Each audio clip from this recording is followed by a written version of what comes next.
Okay, so we're outside today enjoying this beautiful day in the outdoor kitchen, and today I'm going to be prepping some fava beans. So the process is very simple. You just want to have a few things ready to go.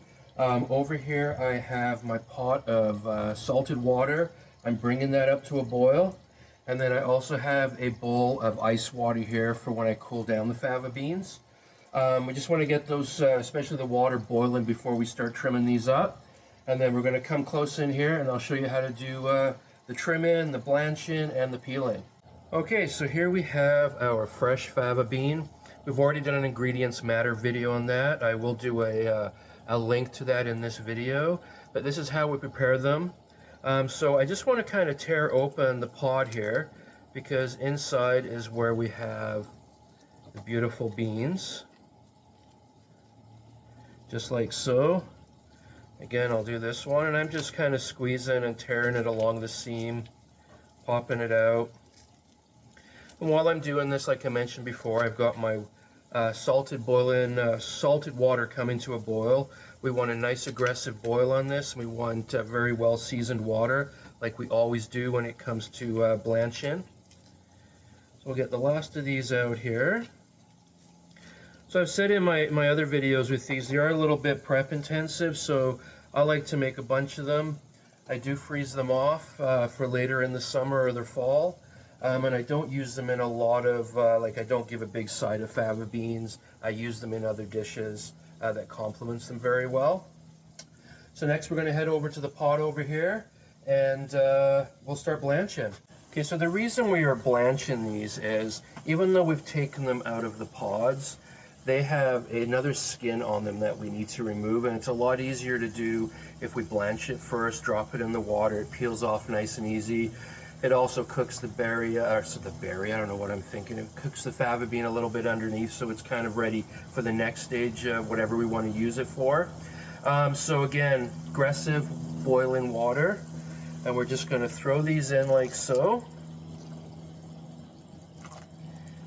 Now the trick here is we want this to come back to a boil very quickly so we don't overcook the fava beans. So it's a fairly large pot of water, lots of volume in here for a very few amount of fava beans, and that's going to let it come up to temperature very quickly, which is what we're looking for here. And then I do have my ice water ready to go to dump them in. If you don't have ice water, you can have just some cold water here. Maybe throw the water in the fridge a little bit before you do this to get it nice and cold.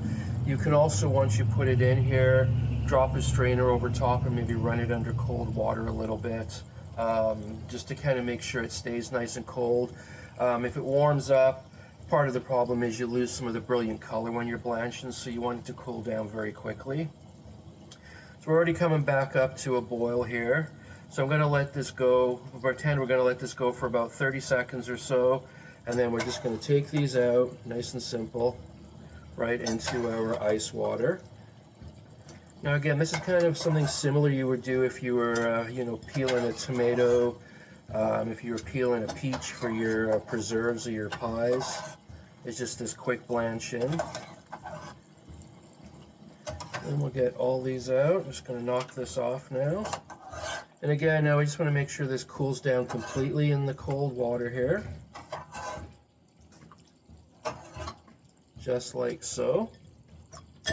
Now I do happen to have a few that I have already blanched off, cooled down. Now all I want to do is just down the thin part or the back part here. Just going to put my nail in there, and I'm just going to peel out the fava bean. Again, in here we can kind of get right in there, or it kind of broke where I squeezed there. Fava bean comes out nice. We'll just do one more here. And you can see what I'm talking about when I talk about this as a prep intensive. There we go. So then you end up with something that looks beautiful like this.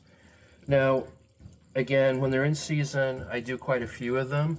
And what I'll do is I'll cool this water down here, and then I will take one of my little freezer-friendly containers, like my little deli tubs.